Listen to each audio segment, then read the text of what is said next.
So the Blackmagic Pocket Cinema Camera 4K, a lot of people are talking about it. Let's just look at how it grades.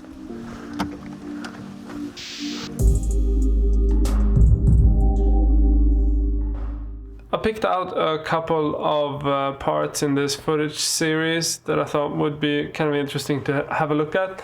I'm not going to go through everything because I don't think it's that interesting to see everything. But know that I have done LUTs that you can use with the Pocket Cinema 4K. So just check out the links in the description or somewhere here if you are interested in LUTs for that camera. You can actually see that there is some noise going on in the shadows. If we play it like this, barely noticeable. If we go in, you do notice it. But there is a thing going on with Blackmagic cameras where you have, it's not as compressed, so you won't get like banding and artifacts in like fields of thing that becomes blobby because you haven't post-processed the footage in a terrible way. But let's just look when I graded it, how it looks. And let's zoom in so you can see. I did some noise reduction first. Let's zoom in and see what that does. You can see that it removes a little bit of the worst noise. I added some grain, and I always do that just because I feel like it adds an organic feel to everything, like highlights and everything gets a bit of detail. If you just have a look at the leg, or this is probably the back of the spider or whatever this is, you can actually see that when you bring in noise, you don't get as harsh roll off. And that goes for both shadows and the highlights. So that's why I add grain, just to make it a little bit more natural looking. So from what I can tell about the whole Pocket Cinema camera, it seems to grade really well, at least the ProRes material does. It looks really good, and I really enjoy like working with the material. But when I was watching the material from the RAW, I got a little bit worried. So let's just look at that as well and see how that looks. Just to start, the whole clip, it's nothing wrong in the settings. Everything is set to RAW. It's not my first time at the rodeo, so it's not Rec 709. I just want to clarify that to people. This is just the way it looks.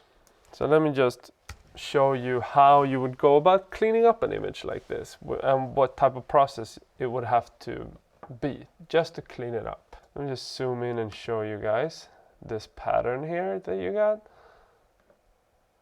Like, this is noisy. And I think that it's the crop that does it, because the grain is so big. Like, see this? Usually I would use like chroma denoising at like 20, and that would clean most of the artifacts up. But here I'm having to go to 30 to get it to clean up more efficiently, and you can see when I go back and forth here that it does clean up the red and the blue. That was a big issue before, so that's good. In terms of the moire that's going on, which probably is because of a combination of not having a low pass filter and then it being shot with a crop factor, and then like you see it much more in slow motion. That's what I think is going on. So then I add some motion blur here, and that kind of helps, but it does not solve it. But you can see how it helps to kind of soften the grass a little bit. And then after that I just made like a normal correction like this. And I just want to say that, like, if this was shot at 800 ISO, I don't know, maybe a fool was exposing it, but it doesn't look like this is 800 ISO, because when I set it to 800 ISO in Resolve, it looks so overexposed that nobody handling or should be handling a camera has shot it. So I don't think that's the case. 400 could be the case, but still I think it's too overexposed. So I've set it to 100 ISO, and that's where it looks natural. So let me just like show you the difference here before I show you the rest. So this is 100 ISO and this is 800. So anybody that would expose it like this should probably not hold the camera. So I don't think that's the case. And if you go to 400, even this is not something that anybody should expose. You should probably be around what this is, around 200-ish, but yeah, 100 is where I went. So anyway, I like underexposing my shots for a bit more depth and mood. So let's just go back, okay, it's color corrected, blah blah. And then what I would do to kind of clean this up a little bit more, because even with the noise reduction and the motion blur, it does look a bit unnatural. You can see here it does creep a little bit.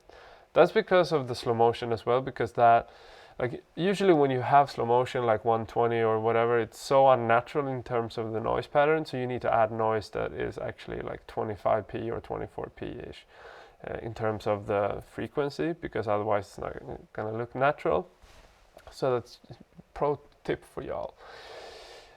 Anyway, I would just add a mask like this and I would track it. So just make it where you would like to blur it. So I blurred this 0.54 and then I added a mask to only affect this, inverted the mask and then tracked all of this so it follows along.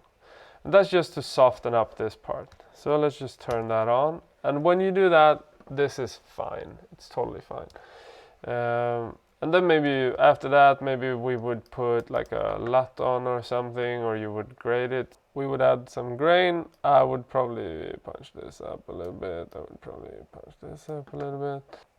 So it's not like you can't clean this up. You can definitely clean it up and get it to look good. That's not the issue here.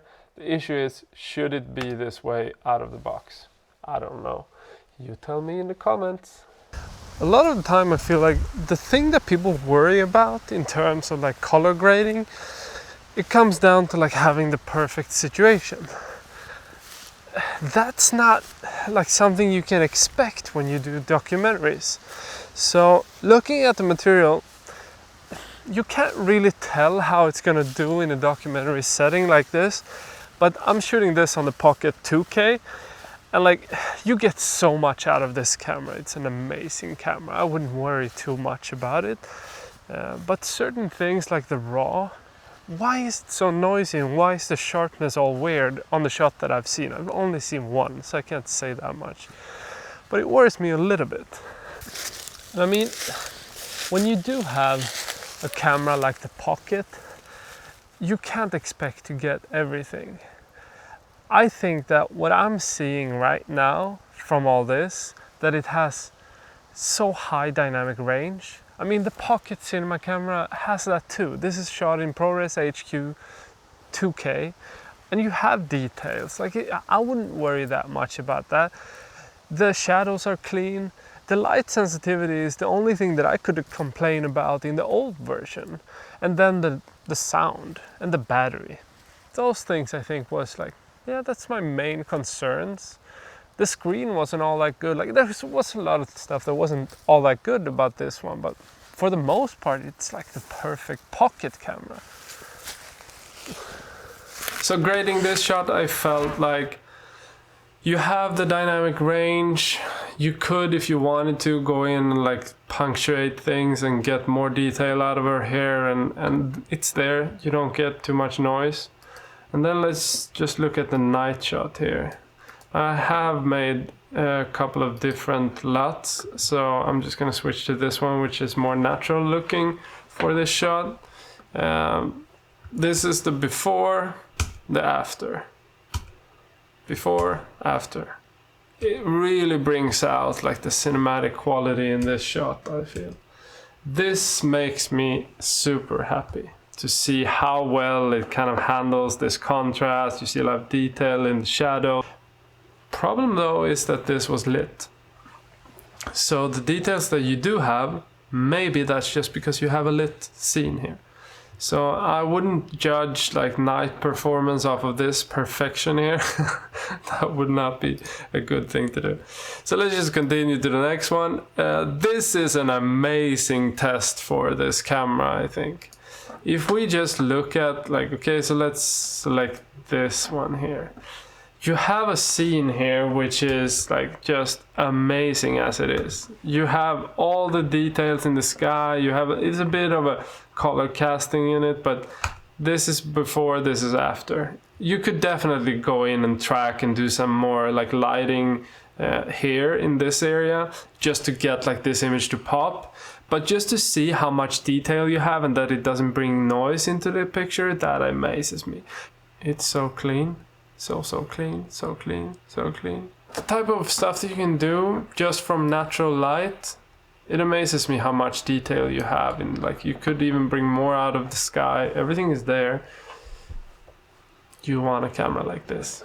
It just compares to the Ursa to me, but it seems to have light sensitivity. Not totally convinced because some material, not so impressive. But let's just look at some more shots and see what we have here. Just looking at this one, I'm gonna switch look. This is the forest green look that I have in the LUTs. I think autumn looks pretty nice. A bunch of details. We have everything in this raw material and it does not look noisy at all. The issue that you have with this is that, yeah, maybe like the chromatic aberration in the sky is an issue. I don't think once you grade it that it's that big of a deal. You could remove a bit of the blue if you wanted to. I feel confident looking at this. Not the Cinema DNG, but that's just because it's slow motion, I think. But still, like all in all, pretty interesting stuff going on. Clap. That's how you sync stuff. Okay, but anyway, like the way I think you should use this camera is as a documentary, small but a cinema camera. You would probably feel like it's a bit heavy. I haven't tried it, but that's what I'm guessing. The old pocket that I'm using here with a small cage is a bit heavy to carry it like this, but it's also stabilizer that has like counterweight, so it becomes a bit more heavy. There's just a little bit of uncertainty I feel in terms of like, what is this camera capable of? Is this like the perfect camera for me? Is this what I really need?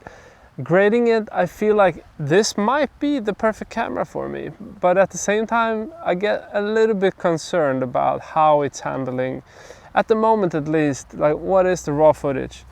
Alright, so I hope you liked this video. Download the LUTs that I made for the Pocket Cinema camera, try them out. You can probably try them out on your camera as well if you like that to see. I think it grades kind of similar to the GH5. Kind of weird that it doesn't grade closer to the Pocket or the Ursa. It really seems like it has a very different color science, I feel. But try it out. I think that you're gonna enjoy using the LUTs anyways. So how do you sell your film to Netflix? That is the question. This channel is all about documentary filmmaking, so if you want to learn more about that, subscribe. I have courses too, for free. Check those out in the description. And otherwise, yeah, just subscribe, pal. Do yourself a favor. I won't sugarcoat things like your mom would, but selling a film to Netflix is freaking hard. I'll tell you more about it later though, so subscribe.